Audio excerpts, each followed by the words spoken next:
So what's up mga karusi, to this video is meron tayong available na Karusa 200 ngayon na kulay green. Pero ito kasi mga karusi is naka-reserve na kasi ito, ikakash to ng may-ari mga karusi.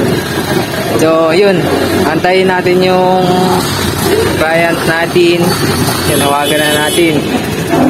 Yun, tinetesting ng ating mekaniko para pagkuha ni client, goods na goods yung ating Karusa 200. Okay, let's go.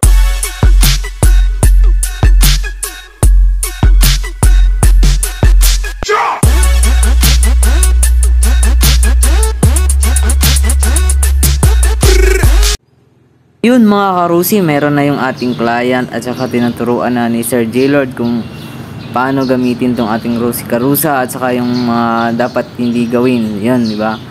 So, ayan. May pinag-uusapan na sila kung paano gawin to. So, ayan. Babayaran na ni client yan mga karusi.